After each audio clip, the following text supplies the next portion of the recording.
যে আমরা শুরুতেই রমনা ইঞ্জিনিয়ার্স ইনস্টিটিউশন মিলনায়তনে যেতে চাই এবং সেখানে বিএনপি ৪৭তম প্রতিষ্ঠা বার্ষিকী উপলক্ষে আলোচনা সভায় কথা বলছেন বিএনপির ভারপ্রাপ্ত চেয়ারম্যান তারেক রহমান। আমরা সরাসরি চলে যাচ্ছি সেখানে। জনগণের অধিকার প্রতিষ্ঠায় বিএনপি এবং গণতন্ত্রের পক্ষের শক্তির নেতা কর্মী সমর্থক যারা আত্মত্যাগ করেছেন, হতাহত হয়েছেন, বিএনপির প্রতিষ্ঠা বার্ষিকীর এই ঐতিহাসিক মুহূর্তে আমি তাদের অবদানকেও কৃতজ্ঞতার সঙ্গে স্মরণ করতে চাই। সম্মানিত সভাপতি, সম্মানিত নেতৃবৃন্দ,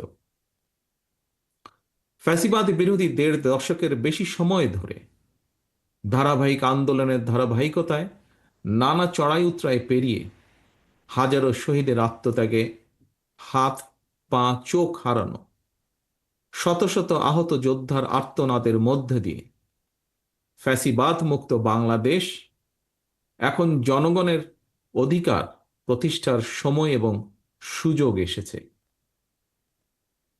এই সুযোগকে কাটিয়ে দেশের জনগণের অধিকার প্রতিষ্ঠার অন্যতম প্রধান উপায় জাতীয় নির্বাচন। যতক্ষণ পর্যন্ত একটি অবাধ, সুষ্ঠু এবং নিরপেক্ষ নির্বাচনের মাধ্যমে জনগণের সরাসরি ভোটে জনগণের কাছে দায়বদ্ধ, জনগণের কাছে জবাবদিহিমূলক একটি গণতান্ত্রিক সরকার প্রতিষ্ঠিত না হবে, ততক্ষণ পর্যন্ত গণতন্ত্র ঝুঁকিমুক্ত নয়। প্রিয় সহকর্মীবৃন্দ, প্রায় ১ বছর আগে আমি বলেছিলাম আগামী নির্বাচনকে ঘিরে অদৃশ্য শক্তি কাজ করছে। জনগণ লক্ষ্য করতে শুরু করেছেন নির্বাচনের মাধ্যমে জনগণের বাংলাদেশে জনগণের অধিকার প্রতিষ্ঠার সুযোগ বিনষ্ট করার ক্ষেত্রে প্রস্তুতে সেই অশুভ শক্তির অপতৎপরতা সাম্প্রতিক সময় ধীরে ধীরে দৃশ্যমান হয়ে উঠছে। প্রিয় সহকর্মীবৃন্দ, পতিত পরাজিত পলাতক স্বৈরাচার মুক্ত বাংলাদেশে অন্তর্বর্তীকালীন সরকার যখন জনগণের অধিকার প্রতিষ্ঠার পথে হাঁটছে, তখন কোনো রাজনৈতিক দল নির্বাচনের মাধ্যমে জনগণের অধিকার প্রতিষ্ঠার পরিবর্তে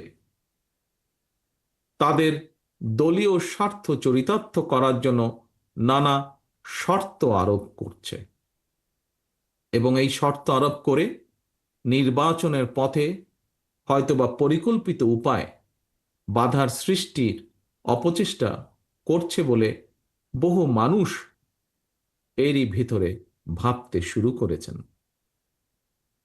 প্রিয় সহকর্মীবৃন্দ, সম্মানিত নেতৃবৃন্দ, প্রথম থেকেই বিএনপি দ্রুততম সময়ের মধ্যে একটি নির্বাচনের দাবি জানিয়ে আসছিল।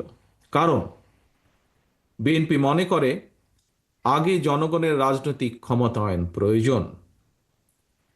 জনগণের সরাসরি ভোটে নির্বাচিত প্রতিনিধিদের নিয়ে গঠিত নির্বাচিত সরকার জনপ্রত্যাশা পূরণে যদি ব্যর্থ হয়, তাহলে পরবর্তী নির্বাচনে জনগণ ভোটের মাধ্যমে সরকার পরিবর্তনের সুযোগ পাবে, যা গণতান্ত্রিক বিশ্বে প্র্যাকটিস করা হয়ে থাকে।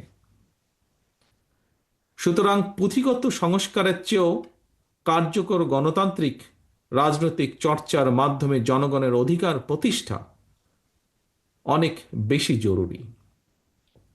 রাষ্ট্র এবং রাজনীতিতে সংস্কারের ব্যাপারে বিএনপি সম্পূর্ণভাবে একমত।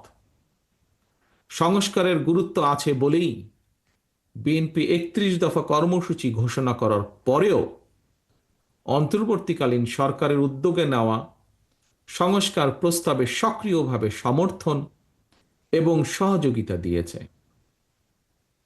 আমি রাজপথের সহকর্মী সহযোদ্ধা প্রতিটি গণতান্ত্রিক রাজনৈতিক দলের প্রতি আহ্বান জানিয়ে বলতে চাই, সংস্কারের প্রয়োজন রয়েছে অবশ্যই, তবে জনগণের অধিকার চর্চা এবং প্রয়োগের পথে বাধা সৃষ্টি করে কোনো সংস্কারকেই টেকসই করা যাবে না। পরাজিত পলাতক স্বৈরাচার মুক্ত বাংলাদেশে গঠিত বর্তমান অন্তর্বর্তীকালীন সরকার জনগণের অভিপ্রায়ের সরকার। তবে এই সরকারের কাছে অবশ্যই একটি দক্ষ এবং জবাবদিহিমূলক রাজনৈতিক সরকারের মতন পারফরম্যান্স আশা করা কোনো যৌক্তিক কারণ আছে বলে আমি মনে করি না। সঙ্গত কারণেই অন্তর্বর্তীকালীন সরকার যত বেশি দিন ক্ষমতায় থাকবে তাদের দুর্বলতাও তত বেশি দৃশ্যমান হতে থাকবে। বিভিন্ন পরিস্থিতি সামাল দেওয়ার ক্ষেত্রে অন্তর্বর্তীকালীন সরকারের দুর্বলতা যত বেশি প্রতীয়মান হবে, জুলাই গণ অভ্যুত্থান বিরোধী অপশক্তি 5ই আগস্ট নিয়ে তত বেশি বিভ্রান্তি সৃষ্টির সুযোগ পাবে।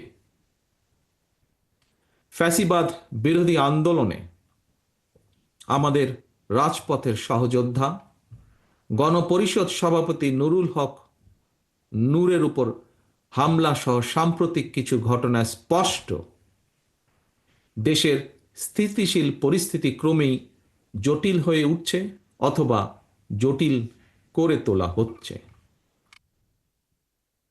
প্রিয় সহকর্মীবৃন্দ, সম্মানিত সভাপতি, সম্মানিত নেতৃবৃন্দ, বিবেক হচ্ছে মানব সমাজের সবচেয়ে বড় আদালত। এই বিবেকের আদালতেই আজ আমাদের আত্মজিজ্ঞাসা করা দরকার, নির্বাচন হতে দেওয়া হবে না এই ধরনের উচ্চারণ ফ্যাসিবাদ বিরোধী শক্তির ঐক্যকে দুর্বল করবে, নাকি পলাতক ফ্যাসিবাদী অপশক্তির পুনরুত্থানের প্রাসঙ্গিকতা তৈরি করবে? অতএব এখনো সময় আছে, আমাদের সতর্ক হওয়া দরকার। পরাজিত পলাতক অপশক্তি কিন্তু সুযোগের অপেক্ষায় ওত পেতে রয়েছে। প্রিয় সহকর্মীবৃন্দ, প্রিয় ভাই বোনেরা, পলাতক স্বৈরাচারের মতন বিএনপির বিজয় ঠেকানোর অপরাজনীতির পরিবর্তে আসুন আগে নির্বাচনের মাধ্যমে বাংলাদেশে জনগণের কাছে দায়বদ্ধ সরকার গঠন করি সকলে মিলে। এরপর রাজনৈতিক দলগুলোর আরও সকল যৌক্তিক দাবিগুলোর সমাধানের পথ খুঁজি আমরা। রাষ্ট্র রাজনীতিতে জনগণের অধিকার প্রতিষ্ঠার জন্য শর্ত শিথিল করে নির্বাচনের পথে হাঁটাই এখন সময়ের দাবি। জনগণের ভোটের অধিকার প্রয়োগ করে নির্বাচন কেন্দ্রিক গণতন্ত্র চর্চার মাধ্যমে যদি আমরা রাষ্ট্র এবং সমাজে